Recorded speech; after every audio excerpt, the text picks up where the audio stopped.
Awesome. Okay. So, Melody, thank you so much for stopping by today on this wonderful weather Friday a little bit. So, first of all, can you just introduce yourself for everyone watching at home? Jesse, thank you for having me. Melody Wagner, running for the 109th state representative seat, and I am a long-term conservative candidate. Mm-hmm. Sure. Tell me a little bit about how your background has led you to running in this race.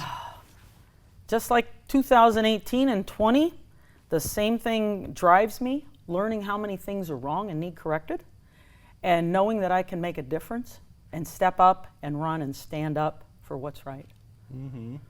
Yeah, now, so a topic here. So following the last general election, there's a lot of talk about democracy being at risk through voting methods or the soundness of our elections. What's your thoughts on that in the past and moving forward? Oh, wow. I have a lot to offer there.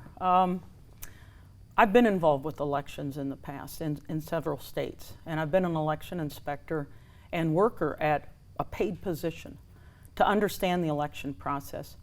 I believe your statement was that democracy is at risk. I don't believe that. I don't believe that here in Michigan. We have some things we've got to correct. And with what happened with 2020 goes back to, in my opinion, to 2018. And I hear this a lot on the campaign trail. Folks will say, "Oh, we got to get rid of that absentee voting." And I go, well, that was passed along with the marijuana vote. And then Voters Not Politicians passed another ballot proposal, which caused our new redistricting. So I try to explain to folks, and they do start to understand. Other states where I've moved from had to work at getting the mail-in ballot proper too. Ohio and Florida, for example, both where I've worked in with elections and was even a captain of a precinct in Ohio. So they took years to get their mail-in ballot process perfected. We've got things we've got to fix. 39 bills were put up from the Republicans to fix some of these and to address them.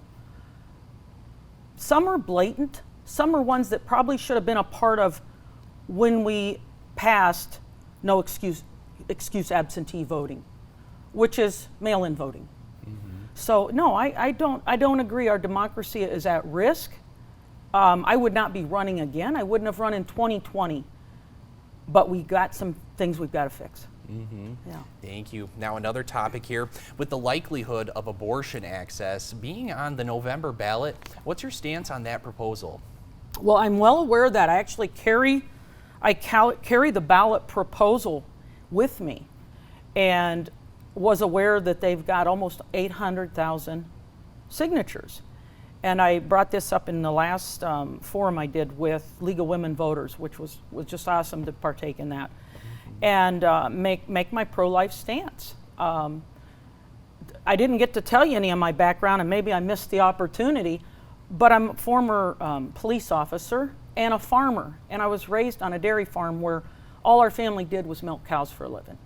So when you're raised up with so much life, and then you go into police work and you're out on the street and you see the loss of life, you start to see things way different than folks that maybe only know Roe versus Wade. Maybe they don't understand that the federal government stepped in and said, hey, you states, this is the way we're going to do it now. And the reversal of Roe versus Wade says, maybe we messed up. Guess what, states? You guys get to do it.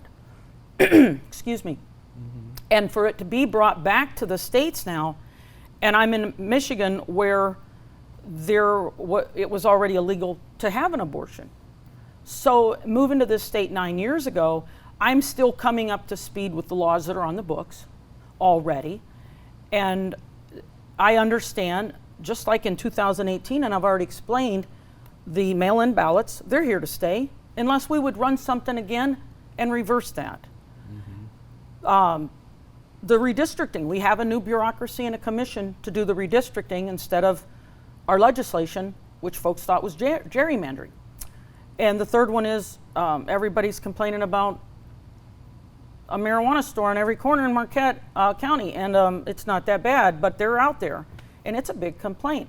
And so those three things being passed on a ballot in 18, and now here we are in 22, and Roe versus Wade gets overturned, and it's giving this power back to the states. And here's a ballot proposal They got almost 800,000 signatures. My understanding is going to be on the ballot. And as far as abortion goes, folks, sometimes they get the pro-life, all that stuff mixed up. I'm against abortion. Being a farmer and a law enforcement officer, I've seen life begin. Life begins at conception. And when you're a police officer, you're enforcing, should an accident happen, somebody's under the influence of drugs or something, or they cross the center line, fall asleep, whatever, that's a manslaughter charge. If that woman's pregnant, that's 2 counts. Should that be a murder, homicide they're investigating, something to that nature? Again, it's 2 counts of death there. 2 counts of murder, 2 counts of homicide. I am staying with my pro-life stance. Life begins at conception, and the exception is the life of the mother. Folks don't realize how rare and how unique a rape and incest and a pregnancy is. That's something we can talk about further in the future. Mm-hmm. Thank you. Now, another topic here. So, if elected, what would you do to improve access to mental health care in the Upper Peninsula?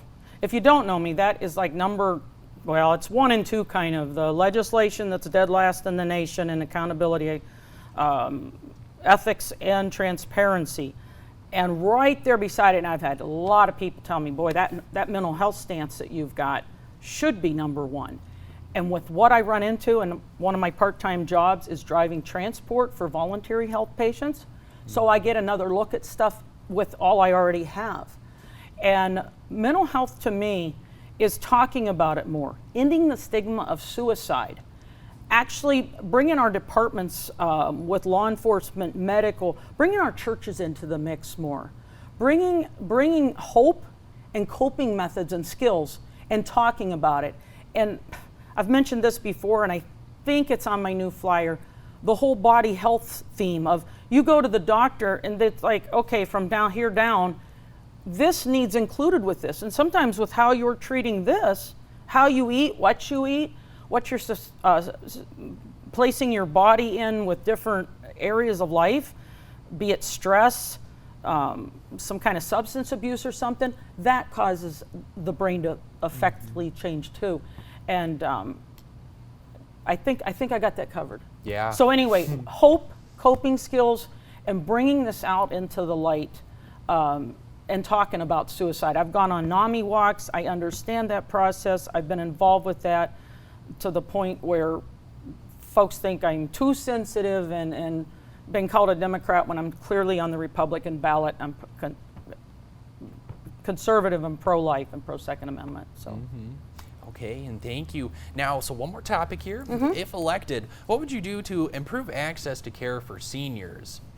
Access to care for seniors. Sure, and this could be in regards to, there's a recent study that came out, says that the UP, especially on the western ends, are some of the worst to retire and settle down for older residents, as well as acknowledging that some residents, especially on the western ends, have to travel a longer ways for treatments or just the limited availability of certain more specialty treatments that may be just downstate or Wisconsin. Well, I've been here 9 years. I still hear that folks are afraid of our hospital locally. Even if it has a different name, new owners, new whatever, they're still afraid of doctors. They're afraid of who works here. Some will go to Marshfield Clinic. Now Marshfield Clinic's involved with, I believe, our Dickinson hospitals over here, which that area is, parts of it are in my district now. Aspirus is not far off. The trust that's out there, or not there per se, for our seniors is evident to me when I'm campaigning.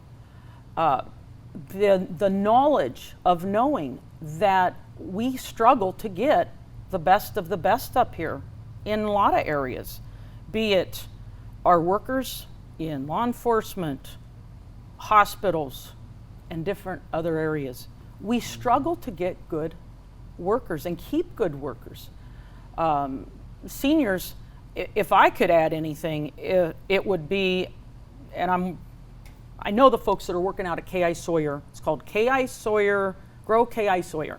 Mm-hmm. And they're like gardening. And well, I used to can a couple hundred quart a year, and I love gardening. I've farmed a long time. I'm actually endorsed solely in this race by Farm Bureau, Friends of Agriculture. So I have a lot to offer here, just not the time. They talked about gardening and getting our elderly out at Sawyer to garden. Well, we have this community garden, but it's over by the elementary school. And I love this raised bed idea. And I've seen it at some of the homes when I'm knocking doors and meet these folks. That's what I think. I think our community gardens need to be more accessible for our elderly and get them more involved in their own health care and growing their food. Yeah. Yeah, absolutely. Yeah. Well, and this will be my final question Okay. for you. Do you have any message for undecided voters right now? Message for undecided voters. Know that I went through a tragedy when I moved here in a real estate purchase. I wouldn't have run for office had that not happened. It involved a lot of entities, and it brought out a knowledge that I have now. Folks will copy me on an email just to get something done because they think I have connections, and I do. I do know a lot of folks. I've been successful in 3 other states, moved here. It's like a calling for me to run for this seat. It hasn't turned in 70 years, and I had almost 20,000 votes in 2020, and I want to thank those voters. They're out there, they're encouraging me, they're gold melody, they'll honk at me. I'm standing up, I'm strong, I'm healthy, and I'm ready to help, and I help as I go along the campaign trail. This is my 5th year strong campaigning. I was a nominee in 2020. I hope you get out there and vote August 2nd, and we're gonna get this thing done. I just started taking donations and accepting finances just recently. That's a big step for me. I was trying to do it on my own because folks have worked and put money into this for so long and don't believe in the system because it's broken. I want you to know that I'm here and I'm running again. Hope to see you out there on the campaign trail. I hope to meet you soon. Well, thank you so much, Melody. I really appreciate you taking some time to chat today. Thank you. And now everybody will be able to watch this and hear from you. Thank you so much, Jesse, for having me. I appreciate it in Channel 6. Thank you. Yes, thank you.